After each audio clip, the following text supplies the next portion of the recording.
मनोज जरांगे पाटील यांच्या उपोषणाचा आज 9वा दिवस आहे। सगळे सोयरे अधिसूचनेची अंमलबजावणी जोपर्यंत होत नाही तोपर्यंत उपोषण कायम राहील असा निर्धार सुद्धा जरांगेंनी केलाय।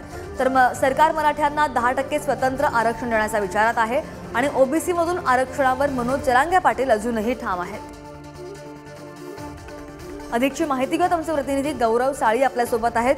गौरव, आपण पाहतोय 9वा दिवस आहे जरांगेंच्या उपोषणाचा, जरांगेंची प्रकृती कशी आहे आणि आज कोणी शिष्टमंडळ किंवा सरकारकडून त्यांची भेट घेण्यासाठी येतंय का, काय माहिती आहे?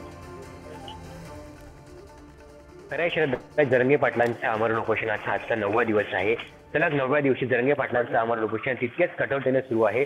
जरांगे पाटील आज गेले 2 दिवस झाले औषध उपचार घेत आहेत, पाणी पित आहेत, त्यामुळे त्यांची प्रकृती जी आहे ही सुधारण्यास सुरुवात झालेली आहे। दरम्यान जरांगे पाटलांनी शासनाला जो अल्टिमेटम दिला या संपायला अवघा 1 दिवस बाकी आहे। उद्या शिवाजी महाराजांची जयंती देखील आहे, त्यामुळे इथे अंतरवाली सराटीमध्ये एक उत्साहाचं आणि उत्सुकतेचं वातावरण पाहायला मिळत आहे। कारण जरांगे पाटलांनी सरकारला दिलेलं अल्टिमेटम संपायला अवघा 1च दिवस बाकी आहे, त्यामुळे सरकारची आता पुढची भूमिका काय असणार याकडे सर्वांचे लक्ष लागले आहे। आपण जर माझ्या मागे बघितलं तर इथे जरांगे पाटील झोपलेले आहेत आणि आजूबाजूला माझ्यासोबत इथे मराठा आंदोलक आहे, पण यांच्याशी बातचीत करण्याचा प्रयत्न करूया। दादा, काय सांगणार, कुठून आले तुम्ही, काय भावना आहे? बारामती वाशिनगर इथून आलेलो आहोत। निघालेलो आहोत।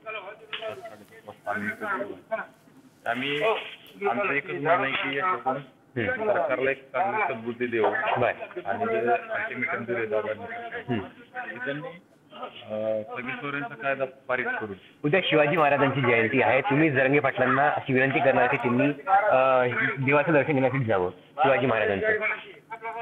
निर्णय आपण सर्व वस्तू त्यांच्यावर, आम्ही नाही सांगतो। तुम्ही जाणार आहे त्यांच्यासोबत जर ते गेले तर? तुम्ही जाणार का? तुम्ही कुठून आले दादा? मी मुक्कामपूर शहीद निर्लोणी तालुका आष्टी जिल्हा बीड इथून आलो। बरं, आता माझं गाव 5 दिवसापासून बंद आहे। 5 दिवस झालं असं गाव बंद केलेलं आहे आम्ही। फक्त शिवाजी महाराज जयंती त्याच्याकडे शिवाजी महाराजचं केलं आणि प्रत्येक घरोर झेंडा लावायला सांगितलं, पूर्ण गाव बंद केलं।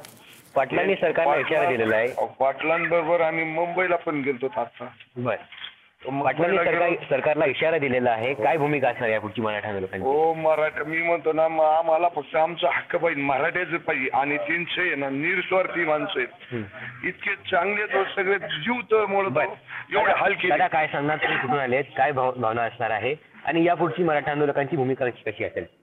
माझं नाव अर्जुन पाटील आहे, मी राहणार भोगाव साबळे तालुका जिल्हा परभणी इथून आलेलो आहे।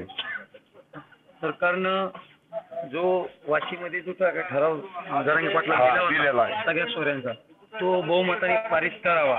अन्यथा आमची अशी विनंती राहील दादांना की येणाऱ्या ज्या काही लोकसभा आहेत या लोकसभेचं इलेक्शनच आपण होऊ द्यायचं नाही की महाराष्ट्रातल्या 48 मतदारसंघामधून मराठीच्या 48,000 उमेदवार उभे राहतील।